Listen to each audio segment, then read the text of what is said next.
put there. So good afternoon. Since we are the 12 o'clock CET has passed all over, the places that of the people that they participate. I would like to welcome you to the fourth Athena talk for 2024. I will give you some introduction, and I'm very happy that my colleague from the University of Maribor is here with me in order, to give you a very brief introduction about the Athena talks. Athena talks we run together within the University Alliance of Athena for 4 years. We invite experts, from all the topics. Of course, we are mainly biased from engineering, but this will stay between us. We invite, experts from all over the world to speak about their research, their initiatives, and the opportunities for our research and academic and student community. I would like also to welcome Maria Zakintsinaki, as I can see. And it's a great, within the last 3 years, and we start now the fourth, we have organized more than 110 invited talks. You can go to our YouTube channel, or Yorgos, my colleague, can share with you the link of our research book that we publish through the Athena, and we summarize all the Athena talks that we have organized together with the links, abstracts. We have invited some of people that, Nobel Prize they have won. We have, people like Muru, Gerald Muru, that he got the Nobel Prize in lasers. And we are planning to invite more, through our links, because it's a little bit challenging to contact them. And within this initiative, the motivation is to show that how an alliance can help universities, to be in contact with scientists with a very high profile, officers from the European Commission. And this creates the deep transformation of the universities, like how through the networking, you bring in your community the best of the best, even though that they are not with you, but virtually they are here. And this is how we would like to see whatever we are doing in Athena as a part of our collaboration, the impact of this alliance to everyone. So within this framework, I would like to welcome, I will start, following the old rules, Milva Carbonaro and Danny, I'm sorry, but I cannot pronounce very well your surname, Van ten Broeke. I will give some introduction that they are going to speak to us about space and geodata to foster innovation and create new job opportunities. I can see within the audience is my colleague Panagiotis Ignatiadis, and he has highlighted, the impact of this talk. Panagiotis, together with Yorgos, they run the Athena Grant Office, or they try to establish, the Athena Grant Office, and we can see the opportunities that even in the research, this space and geodata data are of a great importance for various activities. I will speak about Milva Carbonaro for a short. Milva Carbonaro is a CEO coordinator of GSIC Association since May 23rd, 2023. Previously, he was a director from 2017 to 2023, studies on business and economics, graduated in humanities and master's degrees in open distance learning. This is another initiative that also in the new era of Athena, we would like to integrate humanities with technologies. And thank you very much, Milva, for this. This is our first demonstration of this action. More than 30 years experience in EU-funded project management, administration, as well as on the promotion of pilot training and mobility projects. Primary coordinator contact of the Erasmus Plus Sector Skills Alliance, EO4GO, and the Knowledge Alliance, G cases. She also supports quality assurance processes for VET activities. More recently, she coordinates EO4GO Alliance, born from the legacy of the previous project that we mentioned. So I think that she has the profile and the experience to lead us and travel with us, within the topic that they are going to present. And I repeat, the title Space and Geodata to Foster Innovation and Create New Job Opportunities. And she will be supported by the second speaker, a contribution from Belgium, if I can see well, from KU Leuven, a very a very well reputed, institution and one of the oldest in Europe. Danny is a research manager at KAU Leuven and scientific director of GSIC Association that, as we have seen, also Milva participates. His research topic relates to the impact of the application of GI standards on the performance of work processes. So I stop here in order to give the floor to the speakers to introduce us to the topic. All of us, we are potential students, like to continue, my conversation with Milva, and the floor is to Milva. As I have learned, she will start. Milva, the floor is yours, and thank you. Thank you very much, Costa, for your introduction. Today we wish to speak to you about space and geodata and geoinformation, which are, let's say, enable or innovation and job opportunities in Europe. What I'm going to give you next, please, it's let's say the general political and economic framework why we believe that develop skills within the space geoinformation sector would be of great importance for your students and in general for your work. You know all of that 2023, go back. 2023 is the year for skills, the year of skills, and this is because the Commission understood and realized that the lack of skills is really a challenge for all European companies. And so this is a challenge faced in all economic sectors, more or less. Of course, it is reflected in the different political priorities that address, let's say, the actions of the European Union in this era. These priorities that we are showing you here are those which are more, let's say, affected, or better to say, supported by the use of space data services and applications. Of course, we all know very well the green transition and the digital transition, but since the last years, the COVID crisis first, now all the wars around, let's say, quite close to Europe, it has been recognized that there is a huge need of reaching the EU strategic autonomy in key sectors.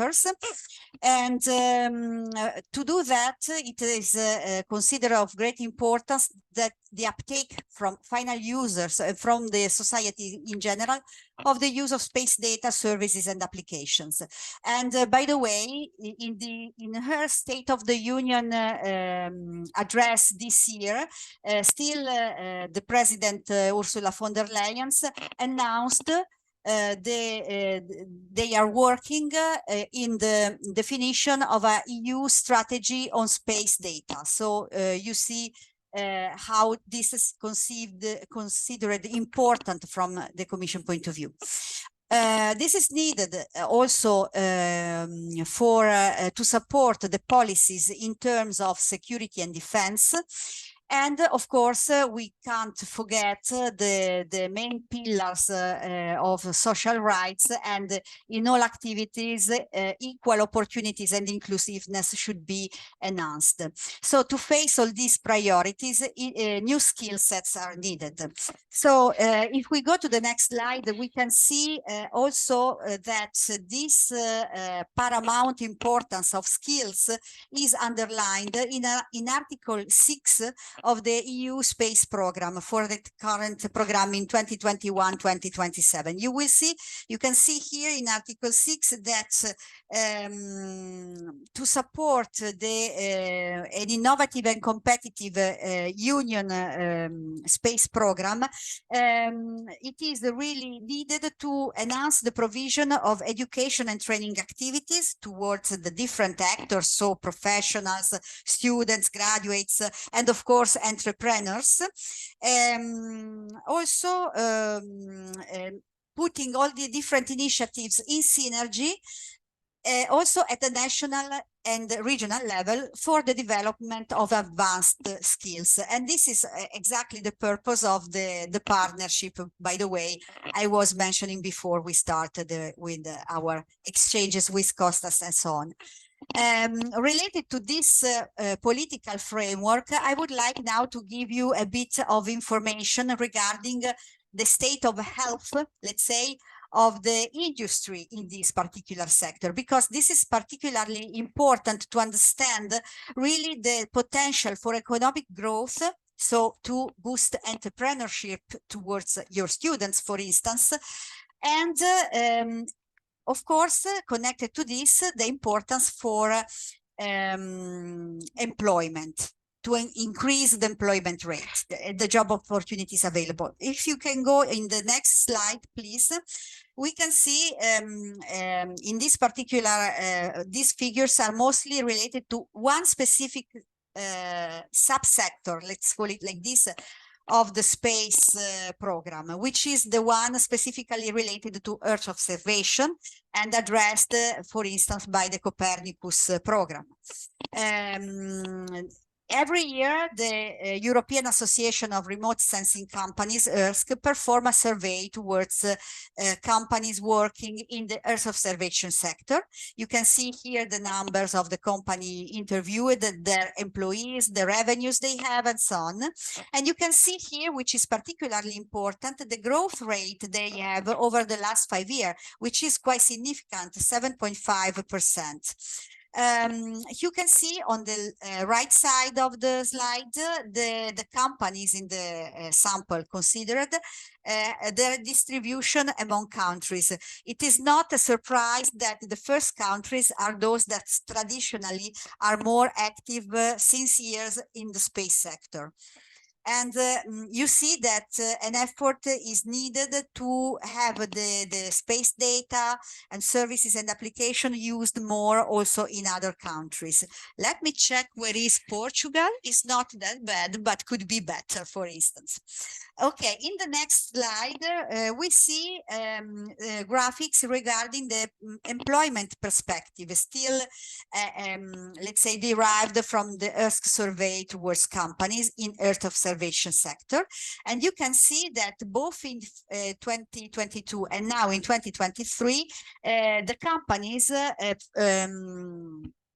foresee to have an increase in their staff, a slight increase in 52% more or less of the cases, and a significant increase in 19% of the companies last year and more than 20 this year. So this means plenty of job opportunities for our students. In the next slides, we are also going to see, for instance, how difficult it is for companies to hire new people. So the fact, what is happening in reality is that companies do not manage or have serious difficulties in hiring new staff. And you can see here the percentage among the sample is 77%, which is very, very high. And what is happening is that literally steal each other the talents, because as you can see here, among the reasons for these difficulties, there is the competitive marketplace. So what I was mentioning, they steal the experienced people each other. So experienced people are not so easy to find, and normally companies know that they have to invest in the training of newly hired staff. In certain countries, there is a lack of training in Earth observation, for instance, and in general in space downstream topics. And also very important, they complain the lack of transversal and business-oriented skills. So it is important to provide our students not only with so-called hard skills related to the technical and to the knowledge and skills related to that specific topic, but also transversal skills and soft skills are very important to enhance their employability. So in the next slide, we can see again what are the reasons for hiring, and there is an expected increase in the execution of projects in the business sales, but also there is the adoption of new technologies, and this is particularly important for ICT professionals in general and your topics, for instance, because they really even the space sector, people skilled in artificial intelligence, machine learning, and so on is very important. They are very in high request. And why it is difficult to fill the open solution? The number of candidates is too low. So there is the need to, let's say, attract talents, students towards this topic.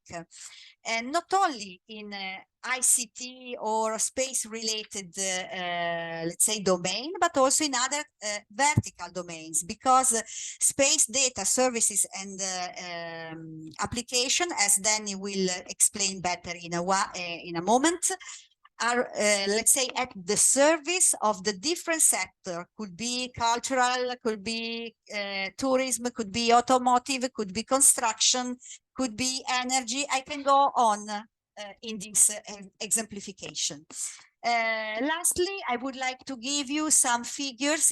It's the next slide and last for my set. Let's say on the growth perspective of the sector, which is considered from the different point of view of the different segment of what we call the downstream sector, which is, as I was saying, related to the use of space data, services, and applications. It's not considering here all the manufacturing side of building satellites, radar, launchers, and so on, which is what we called upstream, and maybe could be the subject of another webinar. From a report on the space economy from Euroconsult in 2022, it seems that the share of global space economy for the downstream sector amount to $377 billion, of which it is estimated that the European share is approximately the 23%, so approximately $87 billion. So if we consider an average, even high cost of an employed person of around 100,000 euro, for instance, we could say that this figure shows us that at least 867,000 jobs are provided in the sector in Europe. We have also the market report 2022 from EUSPA, the European Agency for the Space Program, which is it's considering the different sides, let's say, of the segment of the space economy and the space program. So we have Earth observation, EO data market, where we have an expected growth rate, economic growth rate by 2031 of 3.5%. And only for the data market, only for data. But when it comes to the Earth observation value added services market, the numbers are higher, so 6.8% in terms of expected economic growth by 2031. And in the Earth report, still for Earth observation, the estimation for economic growth is even higher, 7.5%, considering both data market and value-added services market. But this is not only, but as I was saying, the space downstream sector does not only comprise Earth observation, but we have also the navigation, positioning, and timing side segment of the space economy, which is what the Galileo, let's say, program. And here the market revenues are expected to grow at a rate of more than 9% in the next decade, so reaching a total of 492 billions by 2031. And last but not least, you have to consider also the market related to the global satellite communications, which value was valued more than $71 billion in 2021, but it is expected to expand at a rate of 9.5% from 2022 to 2030. So as a conclusion, we can see we can say that the compound annual growth rate of the space application downstream markets are higher compared to other major EU industry, like information technology. Here there is the example of the growth rate of 4.3% in the period 2016-2020. So a lot of opportunities for entrepreneurship, for students, for new market, and so on. And now it's how we reach this and how can we work on the sector. This is what my colleague Danny is going to go through in the next slide. Thank you for your attention.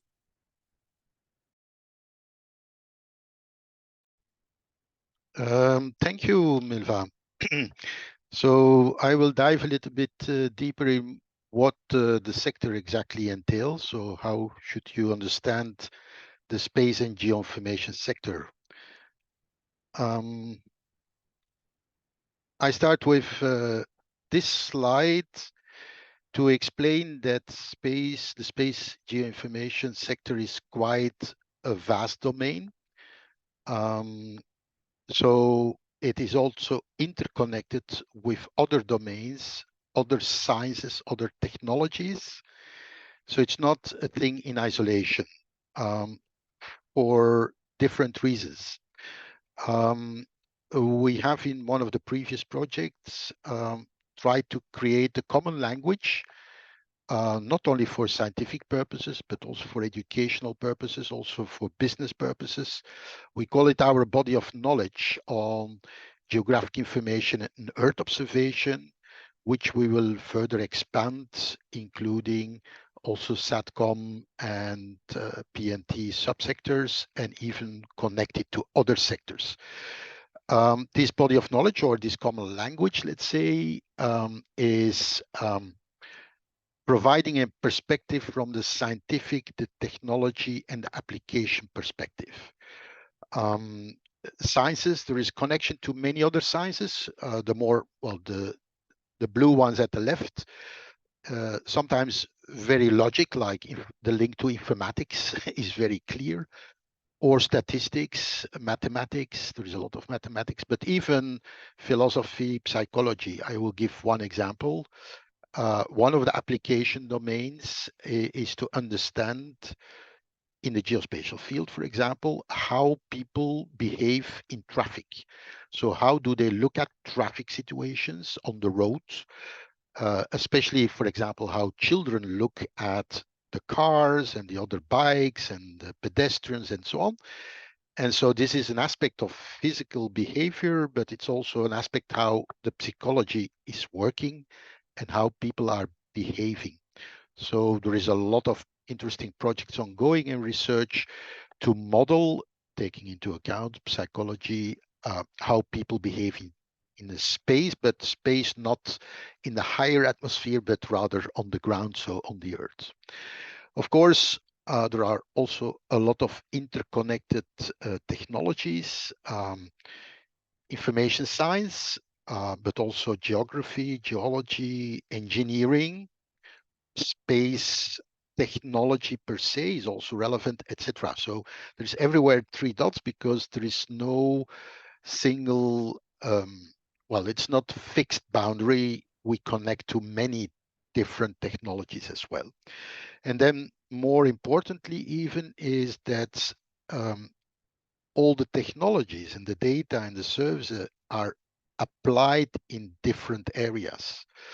Of course, more obviously, if we speak about Copernicus, it's used to monitor climate change, environmental aspects, but also it's used in agriculture, for example, precision farming, or spying farmers at the EU level, for example, what are they doing in their field, but also even in tourism, in cultural heritage, in transport and mobility. So the application domains are very vast, and the technologies, the data, the space data, but also the in situ data that we collect on the Earth are combined and used to support all these activities.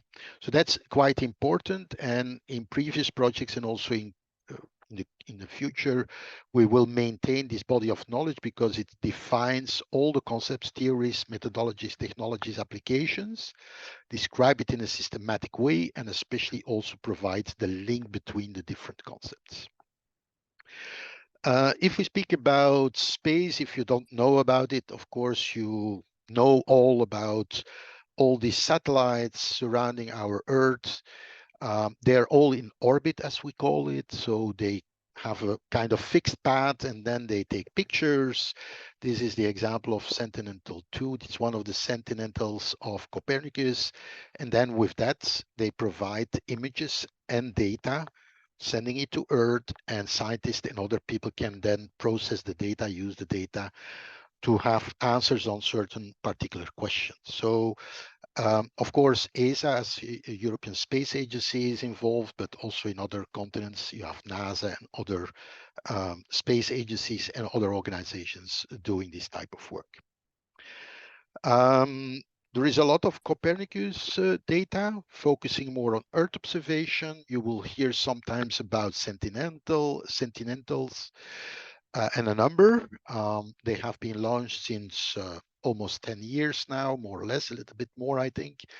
And of course, that's what you might have in mind. You see sometimes on television, the launch of a satellite with a lot of noise and a lot of energy consumption, and then it's launched in orbit, and then the satellites are doing something high in orbit. So maybe interesting for you is to know that only for Copernicus, because there's a lot of other satellites, weather satellites, communication satellites, security or military satellites, and so on. But let's say that the Copernicus ones, there are currently 7, are having a particular field of interest. Like, for example, the number 1 is more for weather-oriented applications. 2 is more on land monitoring, soil, water management, forest cover, etc., etc. Also marine or maritime surveys, for example, big ships that have oil spills, they can be monitored and then they can be captured if they have a big spill of oil in the ocean, etc. Then 3 is more focusing on oceanography. 4 is everything related to atmospheric elements, for example, nitrogen dioxide, ozone, and many other parameters that are relevant for the health of our Earth. The other pollutants are more in Sentinel-5 and greenhouse gases. SP is a particular one that really focuses on air quality related aspects. And then the more topographic elements of the ocean, because that's very hard to collect. Well, on the Earth, on the land, it's easy to do. There are other techniques for doing that. But of course, in the ocean, we just can't walk in the ocean. So there we collect through these satellites. Then as a result, this is just one example. You have these nice pictures. It's almost pieces of art, but with expertise and already for a long time, by the way, that's maybe less known, but artificial intelligence is already used for more than 30 years in our sector. Try to derive automatically certain information, because if you have to do that all manually, it's almost impossible. But this is done, and you have huge amounts of data coming in on a daily basis.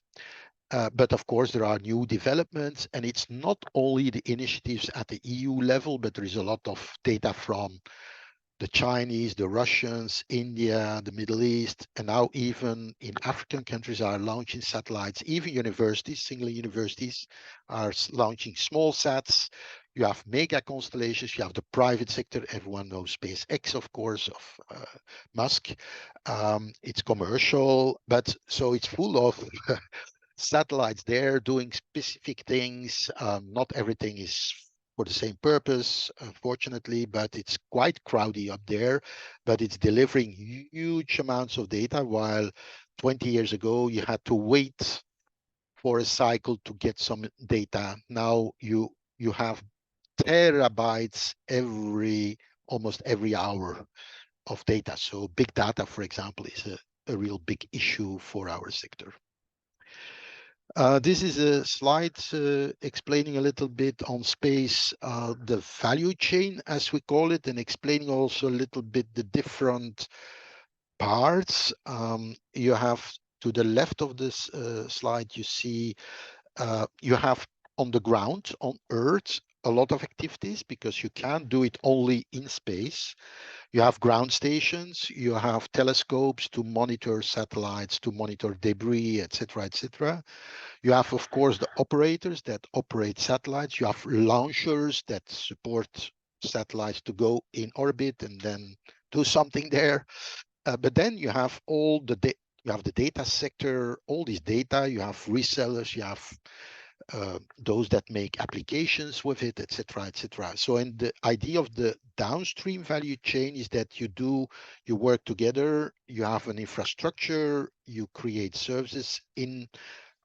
Also infrastructure as a service, different types, and then you do something with the data because the image itself, most of the images are a regular user. If you are not an expert, it's very difficult to interpret it. So you need to do something with it and derive useful information. We call it GI, Geographic Information Service, from there. That then can be used by end users to, for example, to monitor air quality or other parameters, etc. So this is this whole ecosystem, as we call it, and by the way, related to education and training, but also research. The Commission really wants to improve this downstream side so that there is more uptake, more interesting applications, also for schools, for example, etc., etc. So this is a very exciting field, but we need a lot of people and a lot of organizations, not only academic, but private sector, public sector bodies, etc., etc. I tried here to explain a little bit because you might hear sometimes information or interventions on, yes, the upstream sector and the space downstream sector. To be clear, Space for Geo is focusing on the downstream sector. Sometimes I say, okay, the upstream sector, that's the engineers. That's not very respectful because it's a lot more. But let's say that it's covering many aspects like the manufacturing of satellites with engineers, but also mathematicians, physics, science, and et cetera, et cetera. You have those that are specialized in operating, like SpaceX, but also NASA and ESA, etc., or other space agencies. But it's going beyond that. It's also about management, organizing the processes, and in particular, space traffic management is a very political sensitive and a very difficult topic now. Currently in discussion, there will be a new space law at the European level, in which also KU Leuven is involved to support implementation and the development of it. But for example, you heard probably about the risk of the collision between satellites, the creation of debris. So you see the picture there. It's very crowded there, and a lot of things might happen in the future. So the collision and also collision between a satellite and a small piece of debris can create tremendous hazards. So all these things are under consideration now. And as you know, space is not like Earth, where we have boundaries of countries with, okay, what can you do in your countries, in laws and so on, but in space, yeah, everyone can do whatever he or she likes to say. So there is more legislation and other ruling necessary, and that's ongoing. So, but that's upstream. The downstream, it's already said by Milva, is three pieces or three subsectors, let's say. The Earth observation is really to create with data insights on what's happening on Earth, but that can be many things, as I said before. Then, okay, your mobile would not work without satellites for communication. They are very specialized. And then you have everything related to positioning, navigation, and timing. It's not here on the slide, but of course you have everything also related to defense and security. So this is a big issue. And also for the upstream sector, the space law will look into sustainability and safety in space itself. sustainability or impact on Earth with the space sector. So you have, of course, all these debris, but also you have, if you saw the last SpaceX going in orbit was not very successful at the end, but okay, there was some success, but it exploded. So all these pieces are falling down to Earth, etc. So you have impact on Earth. And then security is also about cybersecurity. So there's a clear link with ICT challenges, but it's also physical security of the satellites nowadays, especially with the international tensions. This is a hot topic as well. And this downstream space sector also makes the links to in situ data and geospatial data. That's usually the data we also collect on Earth, not via satellites. So you have also, for example, airplanes, airborne images that you collect with an airplane. That is usually also integrated, and even citizen science is integrating with other data sources coming from remote sensors in the satellite. So that's basically, let's say, the overall picture. Just two examples on what you then can do. I don't show it live, but I checked windy.com. Maybe some of you also use it. This is integrating geospatial data on Earth with data coming from the meteo world that have sensors on Earth, but use also satellite imagery. This is combined. And for example, this is just an image. I'm living at the blue dot here, and I was checking whether I could take my bike to the campus without a rain shower. By the way, I succeeded more or less to avoid the showers. But this is an example of an application where geospatial data and Earth observation data are integrated in an application. Another one being developed or supported by our university also, you have Eurocontrol. So all the flights that you can imagine are monitored, and there you have Galileo and GPS data flows coming in live. In each plane you have that. You combine it with geospatial data, and then you can monitor and track. And by the way, I have also a version that you can combine with weather data that come from the other data sources. And with this also pilots, but also if you go on holiday, I use it to track my flights or checking the flight of my wife coming in on holiday or whatsoever. So you can do with these applications a lot of things. And these are just two examples, global applications, because these two, I'm guessing that some of you already used Flight Radar 24 because it's globally available. So, and the other one as well. So these are just two examples. And I want to end with the link and also highlighting the big innovative potential and changes we will see, or we see already in the geospatial sector, and that's covering space, Earth observation, whatever on the ground, on the globe. There is, well, I will not discuss all because there are so many developments, not only in artificial intelligence, machine learning, but also the new type of managing data. We have new ways of modeling. We have a lot of new ways of visualizing techniques, virtual, augmented, mixed reality. We have serious gaming. We have natural language processing. So we capture a lot of the developments in different sectors like ICT and other sectors. And we need these new developments, and they are more and more integrated in what we do. And not because we just want to play, but because we need it to find sometimes the answers on very complex questions. You have also 3D modeling. You have many things. And here is just the overview picture of what is happening in the Open Geospatial Consortium, which is a mixture. It's a standardization body, but where universities, private companies, public sector bodies work together to apply these new technologies in the geospatial and the Earth observation field. And I want to conclude with this slide. So as Milva highlighted, we are definitely, we need a lot of people, new people, young people, older people, it doesn't matter. We need people that have talents, but also especially are curious. And it's of course not only technological skills. Of course, it's a lot of technology, data experts. We need data analysts.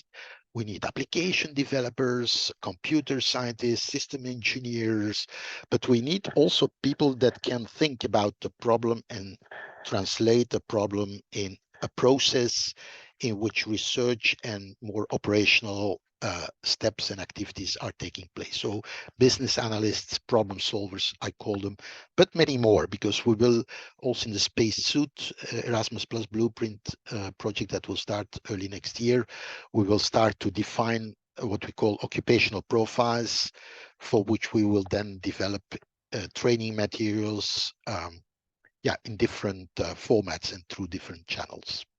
And with this, I want to end the talk. I hope I didn't talk too long. Thank you, and I hope there are some, or maybe there are some questions, or maybe already some candidates to work in our field. Thank you. Thank you very much, both of you. You know, I'm the first candidate. I'm curious. So I volunteered myself, immediately. Don't wait the others, just hire me. Okay. So I will give the floor to the audience. I have some questions and also, some suggestions. So questions? So you have only one candidate, so you should hire me. The other. So I'm going to start with the questions. And my first question is the following. You mentioned that the space data, however, I would like to highlight that your presentation, it was the highest demonstration of the multidisciplinary character that anyone has a job. Either you are a philosopher, either you are in finance, either you are working in religion affairs, you have a job in technology. I'm closing now the parenthesis in order to ask. You mentioned that the space data somehow can have an application to the cultural heritage. Can you please elaborate? This is my first question. And my second question, I would like to learn more about this Erasmus Blue project that you mentioned at the beginning. So the first one is like how the space data can interact with the cultural heritage. We're in Greece, they will have a lot of kind of this kind of property. We're using technology to maintain, and preserve. Yeah. Please. Very briefly, I see two angles for doing this. One in the geospatial field. By hazard, last week, one of my team members obtained her PhD exactly in the topic of, and it was called ontologies, building ontologies for developing and maintaining cultural heritage assets. And she applied it in Ecuador. She was coming from Ecuador, where they also have a lot of very interesting things. But that's from the geospatial field. So it's a combination. Because in geospatial field, what we do normally is we model our world, the physical world and the virtual world. Virtual, for example, is administrative boundaries or a political boundary or whatever you can't see in the landscape, but it's there. The real world is, of course, the buildings, it's the streets, the rivers, the digital terrain model. It's everything you can imagine.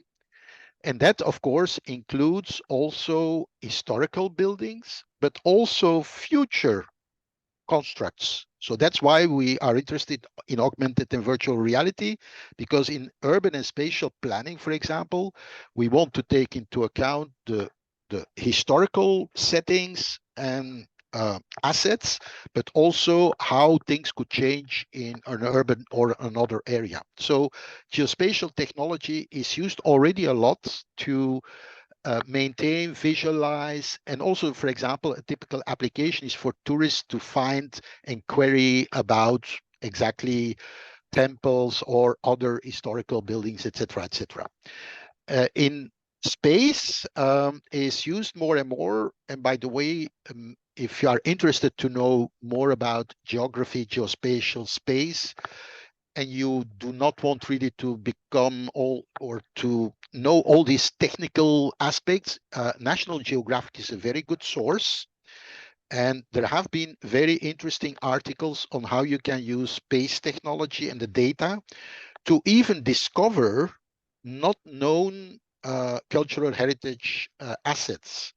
For example, several ones have been discovered in the Latin and Middle America because they are covered by forestry and even not known before. And by space, the data from coming from space, they have been discovered. That's an example. And there, for that type of application, you use the real remote sensing data, and you then can visualize and extract and also manipulate and do some algorithms with machine learning and artificial intelligence to extract or highlight the covered, let's say, the covered cultural heritage assets. That's an example. So I would like, thank you very much, Danny. I'm going to request to you if it's possible to send me a draft of this PhD thesis, after this talk in order to read it and, come closer. And I will follow your advice to go to the National Geographic and, place, some keywords like technology and cultural heritage, to identify more We'll information. find. Yes, yes. Thank you. And I have one more question. I like very much, about the flight data, flight radar application, and how, the space data and, this navigation can help in order to have this this visualized experience. I would like to ask how much artificial intelligence can impact the collection of all this data in order to have an automated artificial intelligence, let's say, flight controls.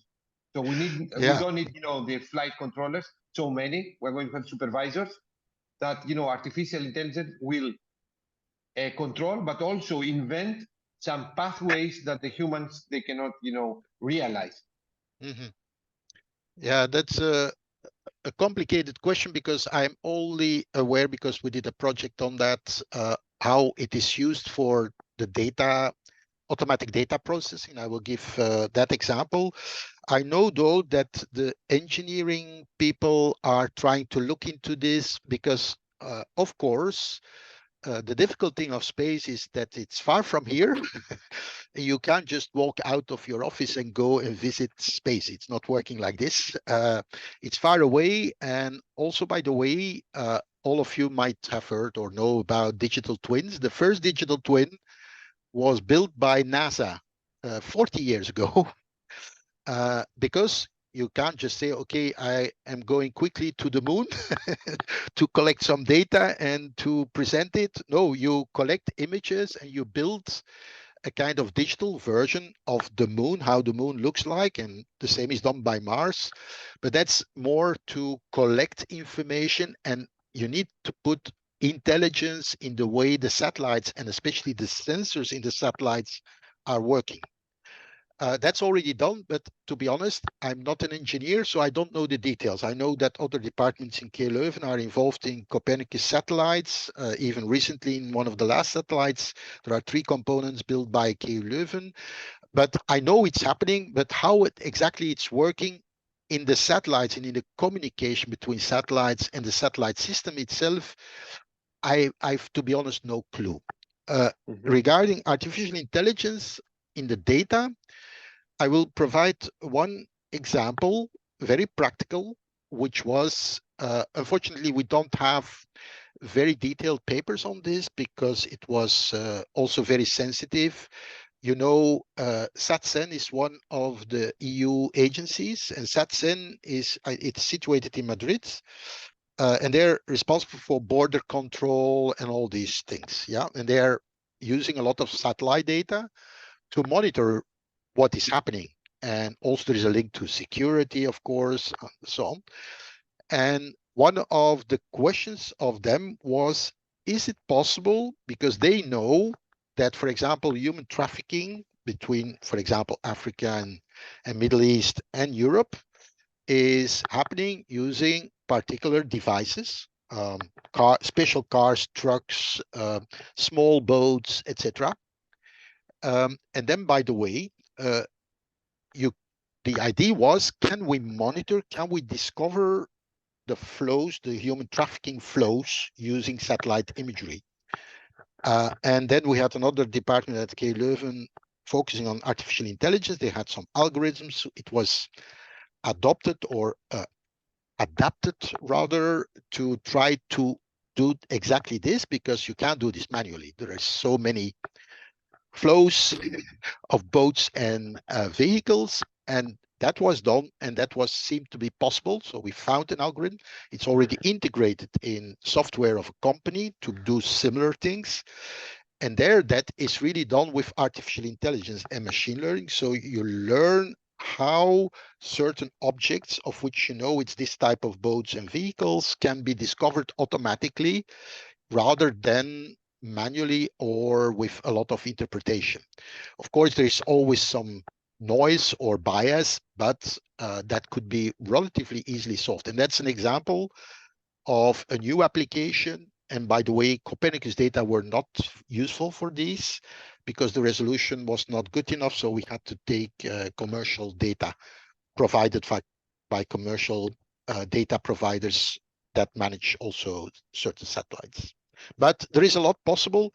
And in the engineering part, I'm not so sure how it is happening now, but I heard a lot of things are happening there as well. Thank you. Thank you very much, Danny. I will provide the floor to Yorgos and then to Remy. This was the sequence of the raising hands. Yeah. Yorgos? Thank you. Yes, thank you for a presentation for both of you, Milva and Danny. Danny actually partially answered my question, because my question was about the extent of public sector information in this satellite data. Where's the limit between the public sector information, which is available to everyone, and then for those that is maybe commercial, or of course for security reasons we don't have access to others? Yeah. Thank you. Yeah, that's a good question. And the reality is that it's very mixed. Of course, there is a political or a policy of the EU, of the Commission. Everything from Copernicus is freely available. So from the 7 Sentinels, all the data coming in, and there is for each, there are 6 Copernicus services, and you should understand as a service, as a platform with applications and tools for you to extract data, for example, for Greece or for a city or whatever, your place of interest, and then to do some pre-processing, and then you get the data, and then as an expert, you can work with the data, extract other information, and so on and so on. So you can do a lot of things. To give one example, CNN, so the big media chain in the US, they used to report on television on air quality, they use one of the Copernicus services. So they extract the data and they show it like a weather map, a regular weather map on television. So very simplified on air quality. So that's all free. There is other data sources also, historical data from the US and so on, that is also you can get for free, etc.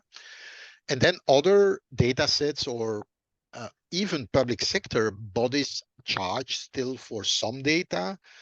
And of course, the commercial ones, they sell their data. And then you have particular data collected by universities via their satellites. Usually that's free for research. So in reality, the picture or the landscape is very mixed. But if it's EU, if they invested in a Sentinel or a satellite or a collection of data, it's a policy to make it freely available. Yes, thank you, because our students are, by some courses on data management and so on, they are already using this data, and we just had a hackathon with them a few weeks ago. Because we actually are using the link to the European data portal. So that will get to the goal where we want to. Thank you very much. Thanks. Yeah. Okay. Thank you. Thank you both for the question and the answer. And the floor is to Remy. Thank you, Gustav. First and foremost, I will thank Milva and Danny for a great presentation. And my question is kind of divided to both of them. So the amount of information you get from satellites, how are they going to accelerate how we see the jobs we have today, and how is the information used in a way that constructs how is sorry, just need to find the words. How is the information used to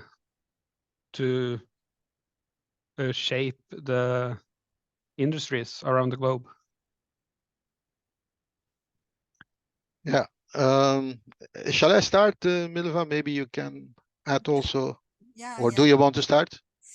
Well, it's maybe start. It's a very, I mean, difficult question because globally, it's difficult to understand how this can shape. If I understood well the question, the jobs, the job market, and so on, the profession and so on.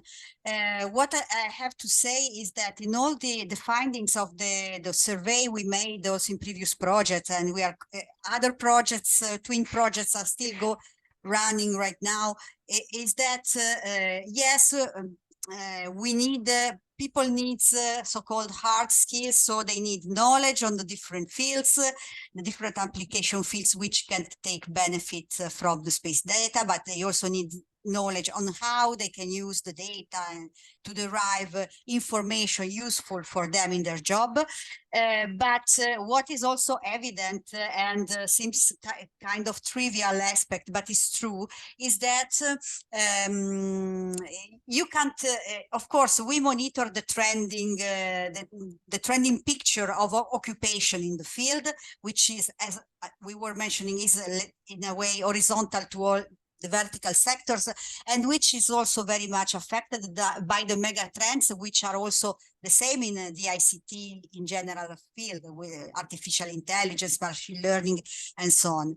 But the point is that it is the technology is going on, is progressing at a so high speed pace that for sure the job anybody will do in 10 years or even more will maybe will be completely different from the one is doing, from how it is doing today.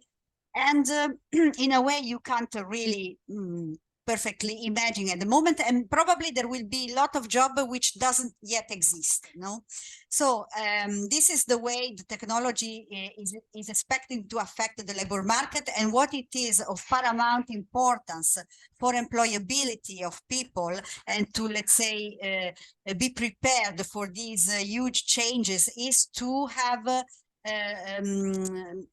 those soft skills that companies are looking for. So the ability to learn, the ability to adapt to change, and all these things can be acquired not by a single course, can be acquired through a direct collaboration between training and education providers and the labor market in general. I don't say only company, because a big part of the labor market, for instance, in our case, is provided by public authorities, for instance, which need professionals able to understand the data, to process them, but also from the decision makers' point of view, professionals who know that what they need and how they can, let's say, steer the activities of technician in order to take, let's say, informed decisions. So I would insist that on the fact that we can't really predict the impact, but we can predict a huge impact in general anyway. And so it is important that people is prepared to continuous learning according to the pace of technology. Yeah, I just want to add a small other thing that is, in my opinion, also relevant. I think we go towards a society, the work processes, the settings in which we work will be more and more multi and interdisciplinary. So the time that you work in a stovepipe separately, what you are doing, then another one is doing something else, and you give your results to the next step in the process. I think there is more and more co-creation and co-working on particular challenges and issues. So I think we will go towards a situation where in working in activities, you have the engineer together with the data expert, with the ICT guy, and other people. It depends a little bit. So also the way we organize the work is already shifting and will shift further, in my opinion. So also from that perspective, you need two things. Of course, you need your specialization in which your smaller subfield in which you are really expert, but then you need also to understand the basics of other aspects. Like, for example, if I spoke about space traffic management, I'm not a lawyer, not at all, but in one of these projects, I should understand how UN treaties work, how the European law system works, etc. I should not be expert, but I should understand. And the other way around, the lawyers should not be technical experts in space and so on, or in Earth observation, but at least they should know what is a satellite and how the principles work. So also knowledge development and transfer and skills development will not only be on your own domain, which is already vast, but also you need hooks to the other domains to at least understand what the other people are telling, because you have to work together. So that's what I mean with multi and interdisciplinary work, but that means also have a minimum knowledge base of the other aspects. So yeah, that complicates things, but that makes also things more, well, attractive in my opinion, and especially for people to enter. That's why I stressed in the conclusion slide also, we need also people that just think and try to think about the problem, to solve the problem together with different people with different backgrounds. That's basically the message I want to add to what Milva was saying. Thank you for the answer. I agree. It also simplifies how you work, because then you define it more. So thank you for a good answer, both of you. Thank you. I think that this is a good point to close, because a lot of words that I will keep as a key words, they have been listed. First of all, impact. How many times, Silva Carbonaro mentioned the word impact? Impact is the virtual exchange Erasmus program that we have in order to promote the soft skills development within virtual exchanges. So we are bingo. I will stop here and we can use this video for dissemination purposes that shows, the importance of the soft skills. So also, Milva and Danny, we are running the last 3 years through the European Alliance a series of lectures in soft skills development and also workshops that they happen face-to-face in Crete every year. Here is also my colleague Tatiana, if Tatiana is with us, still that we organize this. So we start with online sections, and some of the students, they are participants over there, and we finalize this with workshops. And what we are doing, we are just monitoring what are the most important soft skills that market is looking for, but also what the job opportunities and what a researcher as well is doing. And through this, we also adapt new pedagogies, because I think that the way that we teach also is a way how the people, they can cultivate together with the fundamental information about different soft skills, how to train soft skills. So with this, I would like to close, and I mean, we are on your disposal, Milva, that we would like to collaborate as a European university through the Athena soft skills training materials and events that we have, and through the impact with your services, immediately. Yeah. Okay. Yeah, for sure. I'm taking note of this, because it's as I was saying, it's of great importance, this aspect of soft skills. Yes. By the way, at first you were saying that you would like to have more information on the project that you mentioned. So yes, I've put the link in the chat, and you can go there and navigate and play a bit with the tools and the body of knowledge and so on. Just let us know your opinions. Excellent, excellent. So thank you all of you for your participation. We will continue next Friday with a speaker from Spain, from Barcelona, that they are going to speak about carbon nanotubes and energy. Of course, you know, I will inform all of you in order to join. Milva and Danny left because he had to work. Thank you very much. We are very much grateful, and we are looking forward in order to collaborate, because this is also another motivation of this event. Yeah, for sure. And many greetings to Tatiana that I see she's You know, even online. Tatiana, you know everyone. Yeah, I know Tatiana, yes, because we worked together in the previous projects, the Blended Aim project, the Praxis project before. So their story now. Long story, you know, yes. Okay, so we have to make the long story short. So we have to close here. Yeah. Bye. Enjoy the weekend, and You too. see you next week. Bye. See you. Bye. Thank you very Bye-bye. much. Bye bye. Bye bye. Bye. Bye.